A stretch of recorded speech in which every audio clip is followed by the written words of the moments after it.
I wasn't trying to spy on anybody. I was just thirsty. It was just past midnight. The house was dead quiet, and I padded barefoot down the hallway toward the kitchen. We'd hosted dinner earlier, just a few close friends and her cousin, Leah, who'd stuck around to help clean up. I figured they'd both gone to bed. I was halfway to the fridge when I heard her voice. It's just, I don't know, Leah. He's never really given me a reason not to trust him. That stopped me cold. I took one quiet step back and leaned near the hallway wall, still in the shadows. Exactly, Leah said. Her voice was louder, more forceful. That's why now's the time. You gotta test him before you're in too deep. It's not about trust, it's about patterns. I felt my pulse start to climb. What the hell was this? You disappear for a couple days, bring up dumb little fights, watch how he reacts. See if he gets defensive, dismissive, guilt trips you, ignores boundaries. She was literally listing off instructions. Leah, that sounds. No, listen. These are the 5 red flags you have to look for. Leah cut her off. 1. He gets angry when you bring up problems. 2. He flips it back on you. 3. He shuts down instead of engaging. 4. He gets clingy when you take space. And 5. He refuses to take accountability when you spell things out. There was a pause. I could hear the clink of ice in a glass.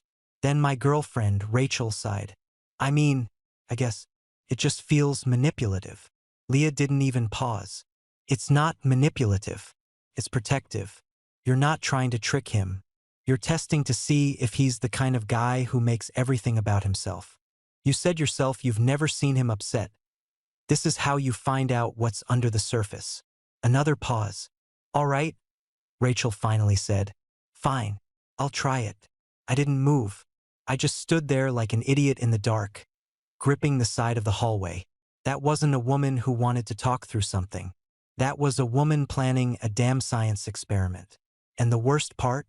I already knew I'd pass every single one of those red flags. Every one. I turned back toward the kitchen and opened the fridge. The light hit me in the face, and I grabbed the water bottle off the second shelf like it was the only solid thing left in the house. I didn't make a sound, didn't storm off or confront her. Just stood there in the kitchen, staring at the countertop. She wanted a reaction. She was gonna get one, but not the one she expected. The next morning, the air was already weird. I was at the stove scrambling eggs. Same as always, nothing fancy. And Rachel walked in behind me. She didn't say good morning, just hovered by the fridge, arms crossed. You always cook them that dry? She asked, voice flat. I glanced over. Same way I've made them since we moved in. She shrugged. They're kind of rubbery. I held the spatula in the pan for a second too long. Then I turned off the burner and slid the eggs onto her plate without a word. She didn't thank me. Later that day, she stood in the living room with 3 paint swatches in her hand. So I was thinking maybe this deep green for the accent wall? Sure, I said. Whatever you like best. She paused. Wow, that's it. What do you mean? You're not even gonna give input? This is our home. I blinked. Yeah, and I trust your taste. You're the one who cares about this stuff. She rolled her eyes.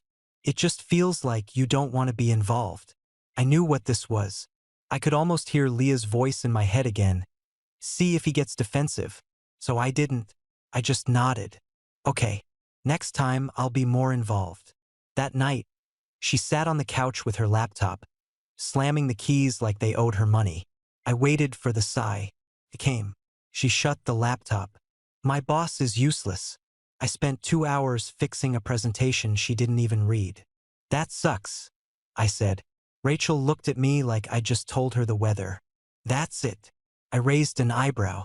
What else do you want me to say? I don't know. Ask questions. Be interested. It's like you're barely listening. I set my phone down. I am listening. You said your boss didn't read the presentation. That sucks. She looked frustrated. Not furious. Frustrated. Like a student practicing lines and messing them up.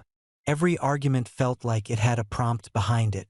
The next morning, she picked a fight because I left a glass in the sink instead of the dishwasher. At lunch, I offered to pick up her favorite tie, and she accused me of trying to make up for something. At dinner, she asked why I hadn't noticed she changed her hair. She hadn't. And through it all, I kept my voice level. My answers short. My patience locked down like I was dealing with a customer at work. Because this wasn't real. This wasn't her being mad.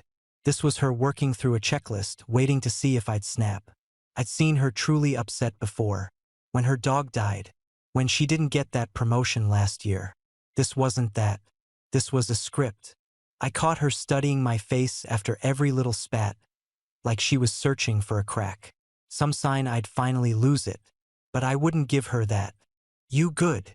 I asked her Thursday night when she sat quiet through dinner, pushing food around her plate. Yeah, she mumbled, not looking up. You sure? You've been off all week. I said I'm fine. Her voice had that fake edge to it, forced like someone doing a bad impression of their own attitude. I nodded. Cool. Then I stood up, grabbed my plate, and started rinsing it in the sink. Behind me, silence stretched long and tight. She wanted an outburst. Instead, I cleaned the pan, dried it, and hung it back on the hook. If this was a test, she needed answers. And I was done pretending I didn't know the questions. Friday night, I was on the couch watching a late-night auto race. Headphones on, feet up, bourbon in hand. The kind of race where the engines scream and the announcers barely shut up. I didn't even hear her come in until she stepped between me and the screen. I pulled one earbud out. What's up? Rachel didn't sit. She stood there in leggings and that hoodie she only wore when she was anxious. I think I need some space. I paused the stream. Okay. She blinked. Just like that. I set the glass down. You said you need space. I'm not gonna argue with that. She crossed her arms. It's not just space for a night. I mean, I need to think about us, where we're headed, whether we're aligned long-term. I leaned back against the cushion. All right, where you going? I'll stay at Leah's for a bit. How long you thinking? Her face twitched like she didn't expect me to ask something so normal. I don't know. A few days? A week? Okay, just let me know when you plan on coming back. She stared at me like I just offered her a handshake at a funeral. That's it? You're not gonna say anything. I respect your decision. Rachel shifted her weight from one foot to the other. So you're not upset? I didn't say that. Her jaw tightened. It just feels like you don't care. I stood up slowly and met her eyes. You said you need space. I'm giving it to you. I'm not gonna guilt you or beg you to stay.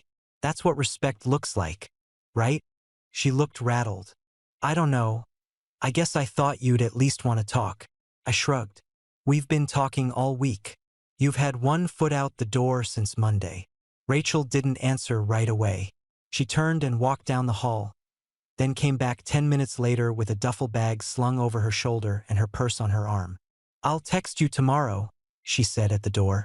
Take care, I said, flat and calm. She lingered like she wanted one last reaction. Tears, yelling, something. I gave her nothing. Then the door closed. I sat back down, unpaused the race, and watched another 20 laps without really hearing a word. Then I muted the volume, grabbed a notepad from the drawer, and sat down at the kitchen table. She wanted results? I'd give her the cleanest results she ever saw.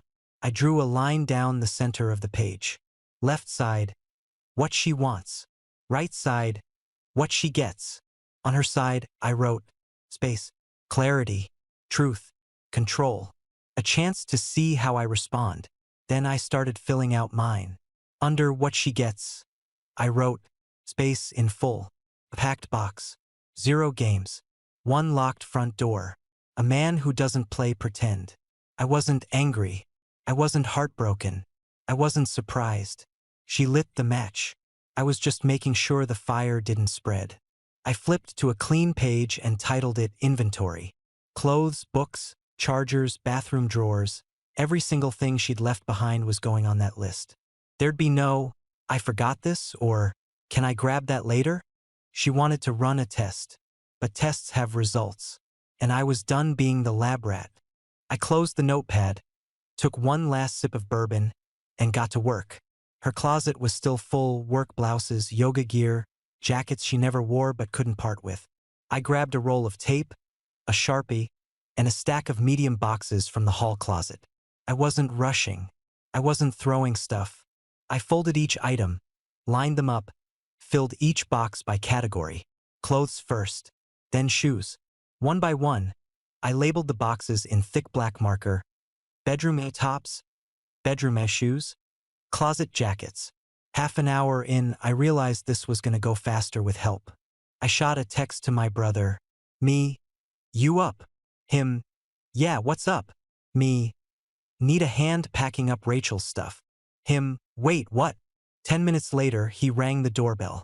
Derek stepped in wearing sweatpants and a hoodie, looking like he thought this was some kind of prank. You serious? I pointed to the bedroom. Go take a look. He walked in, saw the boxes, saw the closet halfway empty, then came back scratching his head. Dude, what happened? She wanted space, I said. She's getting space. All of it. He stared at me. You okay? More than okay. He nodded slowly, then cracked his knuckles. All right, let's do it. We moved room by room. I handled the bedroom and bathroom while he knocked out the bookshelf and her little crafting nook by the window. Her makeup drawers took forever.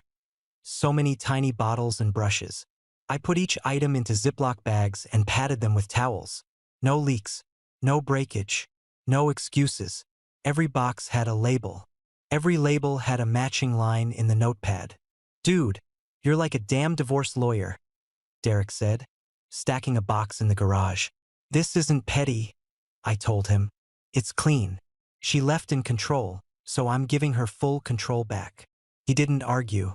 We kept going: chargers, throw blankets, her tea stash, the dumb herb garden kit she never opened.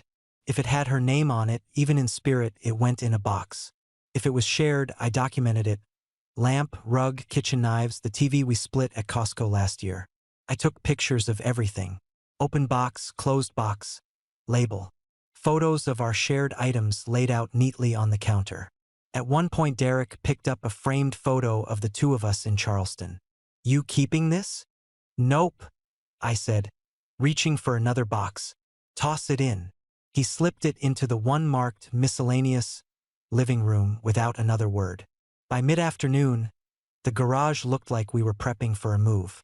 23 boxes, all stacked, sealed, and aligned by category. Nothing hidden, nothing damaged, nothing left open to interpretation. We stood back and looked at the rows. She's gonna lose her mind, Derek said. Maybe, I said, but not because anything was unfair. He gave me a long look. You sure you're not doing this out of spite? I shook my head. Nope, I'm doing this so there's no confusion. She wanted to test how I'd handle being pushed. This is me handling it, with receipts. Derek clapped me on the shoulder. Well, damn. Remind me never to break up with you. I smirked. You couldn't afford it. We laughed, and just like that, the last box clicked shut. No yelling, no mess, no chaos, just precision. Once the garage door shut behind Derek, I got started on the locks. I drove straight to Lowe's, grabbed 2 Kwikset lock sets, a fresh garage keypad, and a new fob battery. Nothing fancy, just functional. Clean slate inside and out. By the time I got back, it was just after 5. I changed the front door first, then the back, removed the old key codes from the app, reset her fob, and tested the keypad twice. Everything clicked into place. Tight, quiet, solid. No more keys floating around in someone else's purse. I tossed the old locks into a plastic bag, set them aside for trash, and wiped down the door handles. Then I walked to my desk and opened a blank Word doc. I didn't want the letter to be emotional, just honest. Nothing sharp, no sarcasm, just the facts. Rachel, I heard your conversation with Leah the night she stayed over. I was in the hallway getting water and heard the whole thing. Her walking you through the test, listing the 5 red flags, and pushing you to create conflict to see how I'd react. I listened to all of it, and I said nothing. You wanted to see if I'd flip things on you, if I'd get angry, shut down, guilt trip you, push when you asked for space. You wanted to provoke me and see what came out, so I let it play out. I didn't take the bait. I stayed level. I gave you space. I passed your test. But I don't stay in relationships where people run experiments instead of having conversations. That's not love. That's control. Everything you left behind is boxed and labeled in the garage. Inventory list is with the boxes. Nothing's missing. Keys and documents are here on the counter. Take care. M. I printed it and read it over once. No edits. No second drafts. I slid the paper into an envelope and wrote her name on the front. Then I grabbed her spare house key, car title, insurance binder, and passport from the drawer. Lined it all up on the kitchen counter like I was closing out a file. The house was still. Not cold. Not hollow. Just still. I walked from room to room, slow, just taking it in. The bed was made. The kitchen was clean. The hallway had nothing hanging on the doorknobs anymore. No bags, no scarves, no leftovers of her daily mess. I stood in the doorway of what used to be her office and flipped the light on. Empty desk. Vacuum lines on the rug. Nothing in the drawers. By the time I made it back to the kitchen, I felt it in my chest. Not grief, not relief. Just done. Like something had closed and wasn't gonna open again. It was Sunday afternoon when I heard her knock. Not the usual key in the lock. Not the jingle of her fob. Just a sharp knock twice fast, then a pause. I opened the front door halfway and leaned on the frame. She stood there with a tote bag on her shoulder, sunglasses in her hand, confusion already creeping across her face. "What's going on?" she asked. "My key's not working." "Yeah," I said calmly. "Check the garage."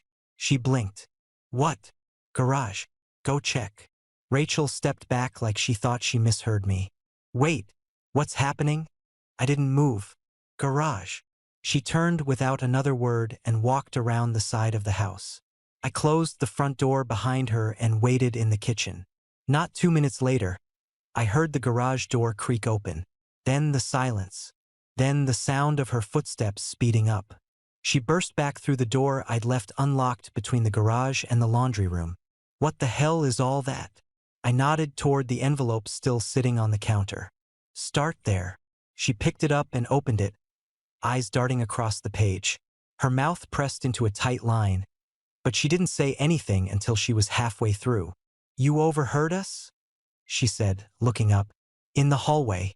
Night you and Leah stayed up late drinking wine and planning games." "That wasn't—" She stopped herself.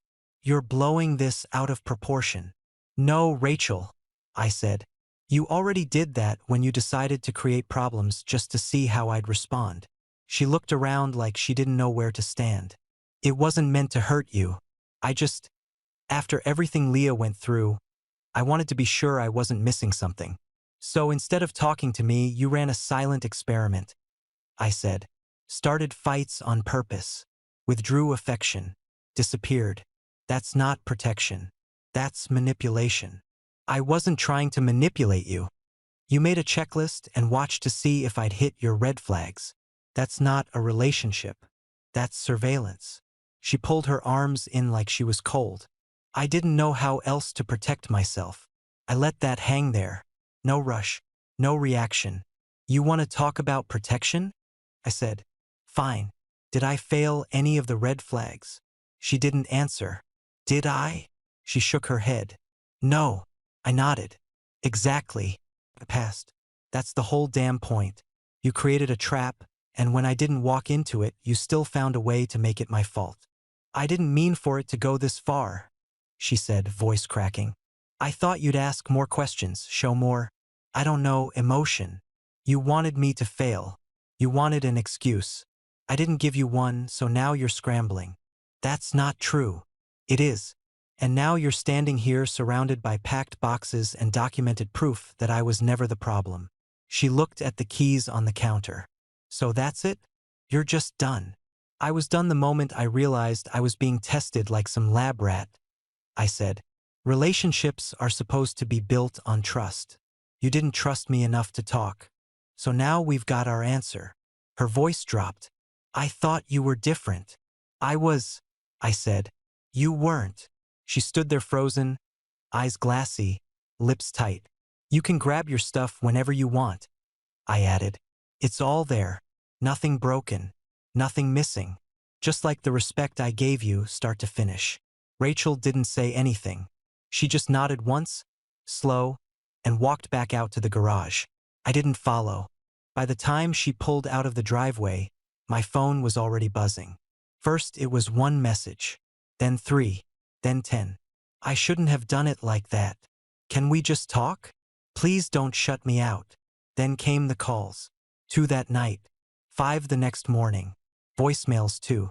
Her voice shaky, like she couldn't believe I was actually holding the line she told me to respect. I didn't answer. I muted the thread, left her on read. Not to be cruel, just to be clear. I said what needed saying. Monday afternoon, she showed up at my office. I only knew because my receptionist buzzed me. Hey, there's a Rachel here asking for you. Says it's important. Tell her I'm unavailable, I said. And I'll be sticking to that. The front desk handled it. Told her I was in a meeting. She didn't make a scene, but she lingered out front for almost 20 minutes before finally driving off. I figured that was the end of it. I was wrong. Tuesday evening, just after 6, I walked out of the building and headed to my car. She was leaning against it. No warning, no text, just there. Arms folded, eyes rimmed red, like she'd been crying in the parking lot for a while. Don't ignore me, she said. I'm not, I said calmly. I'm just done. You don't have to be, she said. You're being cold. I raised an eyebrow. Cold is blocking your number. Cold is dumping your stuff on the lawn. I gave you the exact thing you asked for, space. She stepped toward me. I didn't know what else to do. Okay? I was scared. I didn't want to get blindsided like Leah did. She thought she was fine too, until her boyfriend just checked out one day. And your solution to that, I said, was to create fake fights and see if I'd turn into a monster? She didn't respond. You want to know what scared people do? I said. They talk. They ask questions. They say, hey, I'm feeling nervous. Can we sit down and have a real conversation? I didn't think you'd understand. That's the thing, Rachel, I would've, but you never gave me the chance. You were too busy building a trap. Her lip trembled, and she looked down. I kept going. If you just said, I need to know I'm safe with you, we could have handled that. Together. But instead you lit the fuse and waited to see if I'd blow. Tears rolled down her cheeks, silent and fast. I didn't think it'd end like this, she whispered. I unlocked my car. It ended the second you turned us into a science project, I said. She stepped back, wiping her face. I got in, started the engine, and looked straight ahead. She stood there for a second longer, just standing. Then she turned and walked away. I didn't follow. I was in the middle of folding laundry when the doorbell rang. 2 sharp presses, like whoever was out there came loaded with attitude. I opened the door and there she was. Leah. Hair curled, sunglasses on top of her head, arms crossed so tight her shoulders nearly touched her ears. Can we talk? She asked, already stepping forward like she wasn't planning to wait for an answer. I didn't move. We can talk right here, she sighed, like I was the problem for not letting her in. Look, I know you're mad, but you're making a mistake. Rachel loves you. She's got a strange way of showing it, I said. Leah narrowed her eyes. You're seriously gonna throw away a whole relationship over one misstep? That's dramatic. That wasn't a misstep, I said. It was a setup. And it wasn't even her idea, it was yours. She was trying to protect herself, she snapped. People lie. People fake being good guys. What she did was smart. No, I said. What she did was dishonest. And what you did was manipulate her into creating problems that didn't exist. Leah took a step closer. You're twisting this. You're not even giving her a chance to explain. She had a chance, I said flatly. She used it to test me instead of trust me. That was her choice. She made a mistake. So what? Everyone does. Sure, I said. But not everyone turns love into a checklist. Leah scoffed. You're being stubborn. You know that? Like weirdly cold. Is this how you deal with everything? Just shut people out when they mess up? I tilted my head. Is this how you deal with things? Coaching your cousin to fake fights instead of telling her to communicate like an adult. She opened her mouth, closed it, then started shaking her head like I was the one being unreasonable. I didn't budge. Next time you want to play relationship guru, try fixing your own mess first. That landed hard. Her jaw tightened. She glanced past me like she was hoping someone would come save her from the silence. No one did. I came here to help, she said stiffly. No, I said. You came here to control the outcome. She gave one last shake of her head, turned on her heel, and walked straight back to her car. I watched her drive off, shut the door behind me, and stood there for a second. Not angry, not smug, just lighter, like a pressure had finally broken and let the air back in. It was Thursday evening when I heard another knock. Softer this time, more hesitant. I opened the door and there she was, Rachel. And standing just behind her was a woman I'd only met a handful of times. Her mom, Janet. She looked nervous, like she wasn't sure if she should even be there. Rachel spoke first. Can we please talk? I looked at both of them, then stepped aside. They came in slowly. Rachel sat on the edge of the couch, twisting her hands. Her mom stood behind her, clutching her purse. I'm not here to pressure you, Janet said gently. I thought maybe you'd be willing to hear her out one last time. I nodded. Okay, go ahead.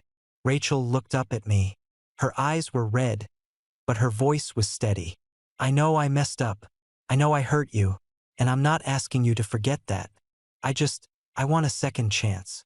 I didn't say anything. I'm willing to do counseling, whatever it takes. I've already looked up places. I'll pay for it. I just want us to fix this. I turned to her mom. Janet, can I ask you something? She looked surprised. Of course. If you heard your daughter secretly plotting with someone to test her partner's behavior, to create problems on purpose, disappear, stir up fights, just to see if he'd crack, what would you call that? She took a breath. I'd call it wrong. Misguided. I nodded. That's exactly what it was. I didn't yell. I didn't cheat. I didn't blow up. I respected her space. I passed every single thing she was checking for. Rachel's eyes welled again, but I kept going. And even after I passed, she still stood in front of me and pretended like it wasn't a setup. That's not a communication problem. That's a values problem. I was scared, Rachel whispered. I didn't know how else to protect myself. There's a difference between protecting yourself and setting traps, I said. You could have just talked to me. You didn't. Janet stepped in. I know this is complicated, but she loves you. She made a mistake, yes, but she's willing to fix it. I looked her in the eye. I believe that, and I appreciate you coming here with her. I really do. Rachel reached out, barely a whisper in her voice. Can we just try counseling? I shook my head. It's not about punishment. It's not about getting even. It's about the foundation. Trust, honesty, respect. Those aren't things I can rebuild just because you finally see what you lost. She let her hand fall. Janet touched her shoulder. We understand. I walked them to the door. No yelling, no hard words, just quiet.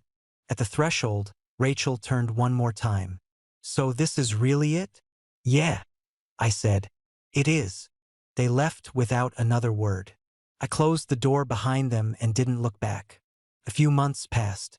No drama, no outbursts, just quiet paperwork and short emails. The divorce was signed and done before spring rolled in. Uncontested.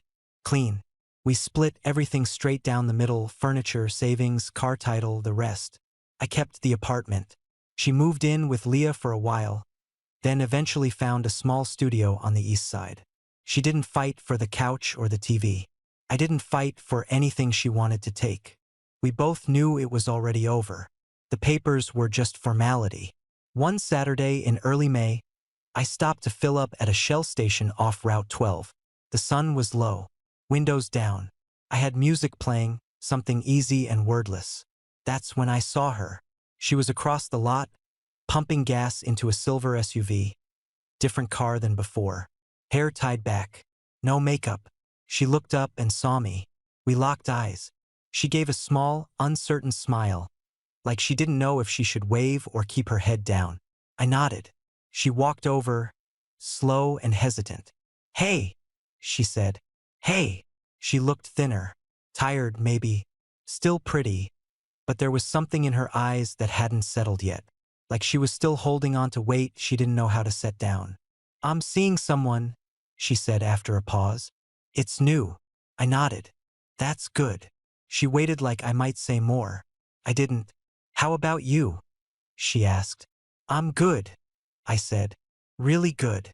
She smiled again, but it didn't reach her eyes. "Well, I'm glad." We stood there a second longer. Nothing left to say. No fight, no fire, no pieces to put back together. "Take care, Rachel," I said. "You too." I got back in the car and pulled away. The road was open. The air felt clean. No guessing. No second guessing. No games, no tests. Just peace.